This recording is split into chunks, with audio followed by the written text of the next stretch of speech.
जय श्री राधे, जय श्री कृष्णा सभी भाइयों को।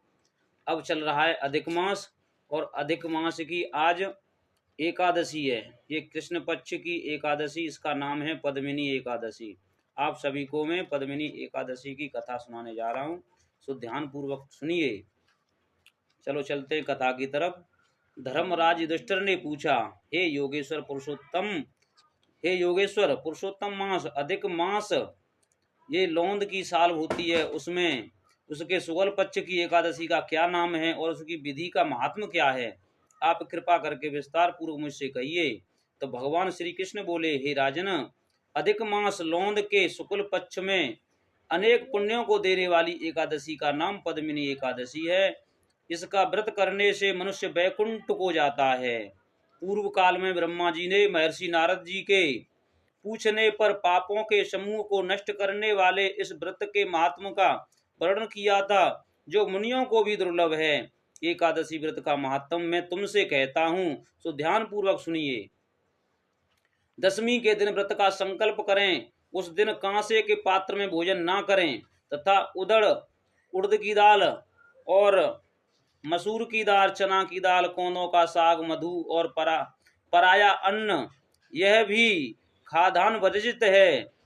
हविष्य अन्न अर्थात जौ, चावल आदि का भोजन करें तथा नमक नहीं खाना चाहिए। इस रात्रि को भूमि में शयन करें तथा ब्रह्मचर्य में उठें। शौच आदि से निवृत्त होकर के दातून करें और 12 कुल्ले जल से करके शुद्ध हो जाएं। सूर्योदय होने से पहले पुण्य तीर्थ में स्नान करने के लिए जाएं। उसमें गोबर, मिट्टी, तिल और कृषा तथा आंवले के चूर्ण से विधि पूर्वक स्नान करें और यह मंत्र का उच्चारण करें। कहें, हे मृतके, तुमको 100 भुजा वाले श्री कृष्ण रूप 12 भगवान ने उठाया है। तुमको 100 भुजा वाले श्री कृष्ण रूप 12 भगवान ने उठाया है।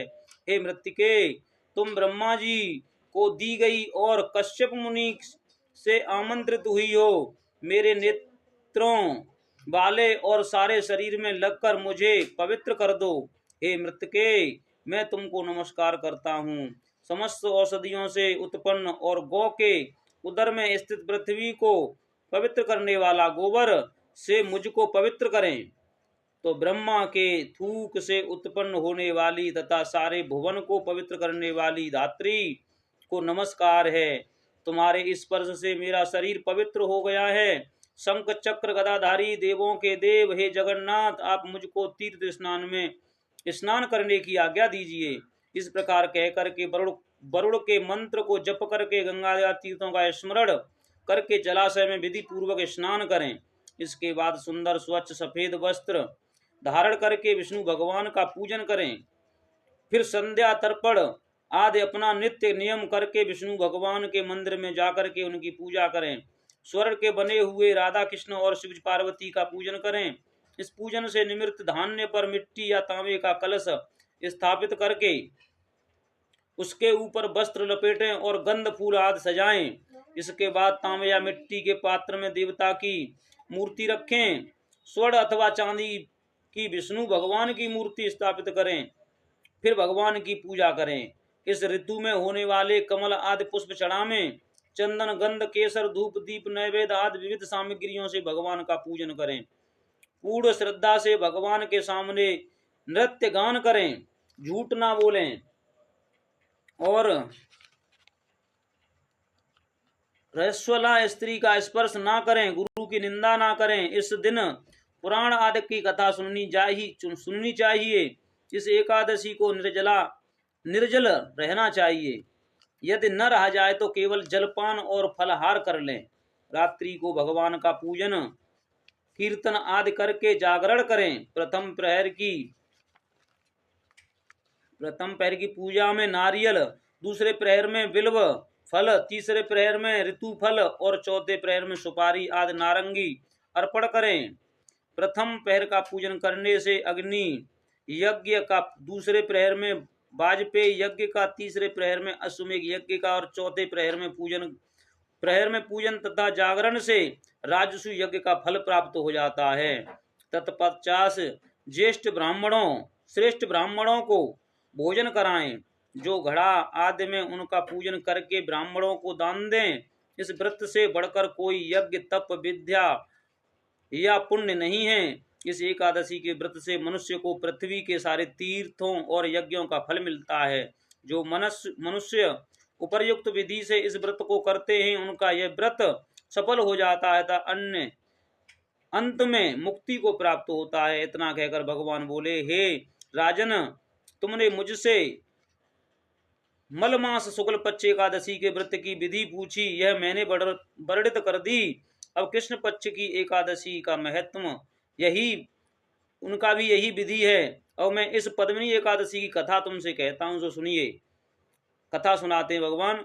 एक समय कार्तवीर ने रावण को बंदी गृह में बंद कर रखा था। उसको रावण के बाबा पुलस्त जी कार्तवीर से विनय करके छुड़ाया। इस घटना को सुनकर के नारद जी ने पुलस्त जी से पूछा, महाराज, जिस महावीर रावण ने समस्त देवताओं सहित देवराज इंद्र को जीत लिया था, उसको कार्तवीर ने किस प्रकार जीत कर बंदी बनाया? तब पुलस्त जी ने कहा, हे नारद जी, पहले आप कार्तवीर्य की उत्पत्ति का वृतांत सुनिए। पूर्व काल में त्रेता युग में है नामक राजा के वंश में कार्तवीर महेशमतीपुरी में राजा राज करता था। उस राजा की 100 परम प्रिय स्त्रियां थीं, परंतु उनमें से किसी के कोई पुत्र नहीं था जो राज्य भार को संभाल सके। देवता, पितर, सिद्ध, अनेक चिकित्सकों आदि से राजा ने पुत्र आदि प्राप्ति के लिए प्रयत्न किया तथा यज्ञ भी किया, परंतु भाग्यवश राजा के कोई संतान नहीं हुई। एक दिन राजा को यह ज्ञान उत्पन्न हुआ कि तप से अभीष्ट फल की सिद्धि हो जाती है। तब राजा को वन में तपस्या के लिए जाते हुए देख करके उसकी एक परम प्रिय पत्नी इक्ष्वाकु वंश में उत्पन्न हुई राजा हरिश्चंद्र की पद्मिनी नामक कन्या राजा के साथ जाने को तैयार हो गई, और दोनों ही अपने अंग के सब सुंदर वस्त्र और आभूषणों को त्याग करके बलकल वस्त्र धारण करके गंधमादन पर्वत पर तपस्या करने के लिए चले गए। राजा ने उस पर्वत पर जाकर के 10,000 वर्ष तक तपस्या की, परंतु फिर भी कोई पुत्र की उत्पत्ति नहीं हुई। तब उस पतिव्रता रानी पद्मिनी ने अपने पति के शरीर में केवल चमड़ा और अस्थि मात्र शेष दे करके महासाध्वी अनुसुईया जी से नम्रता पूर्वक पूछा, हे साध्वी, मेरे पति को तपस्या करते हुए 10,000 वर्ष बीत गए हैं, परंतु भगवान फिर भी किसी तरह से प्रसन्न नहीं हुए। सो आप कृपा करके कोई ऐसा व्रत बताइए जिससे भगवान मुझ पर प्रसन्न हो जाएं और मेरे पुत्र हों।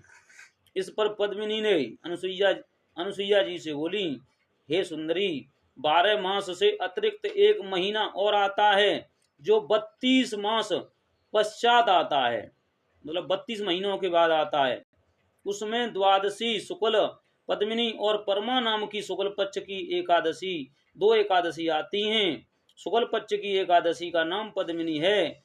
तुम जागरण सहित उसका व्रत करो। इस व्रत के कारण पुत्र देने वाले भगवान तुम पर प्रसन्न हो जाएंगे शीघ्र से शीघ्र।